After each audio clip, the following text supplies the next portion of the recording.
Hi, it's Martin Amado, and I am so happy to be a part of the Stay at Home with the Home Show series, taking place on Monday, April 13th, directly from my house, live. I'm a little bit nervous at the same time, but I know it's gonna work out. So I know we're stuck at home, right? And we're trying to find just different ways to keep busy, whether it's organizing or decorating or gardening, whatever it takes. And if you have my design book, One Day Room Makeovers, you would know that in every chapter I include a DIY design project. So I thought, well, let's do one together. Not only is it creative, but at the same time, you can save a lot of money as you're decorating. So together on Monday, we'll be doing this rustic candle holder. Isn't it nice? Now I did this myself, I promise you, and I'm gonna show you how to do it as well. So if you wanna do the project together with me, I'm gonna show you the materials that you're gonna need. You're gonna need 2x6 lumber.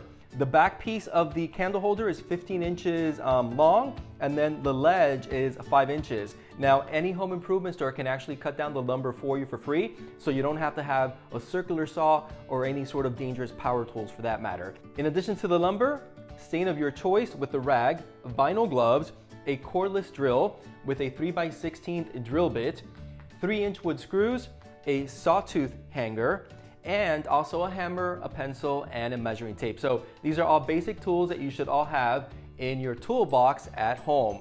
Now, I promise you it's gonna be super easy, it's gonna be super custom, so once you become empowered to do this, you can make more than one, and it's gonna look fantastic in your home. So join me on Monday, April 13th.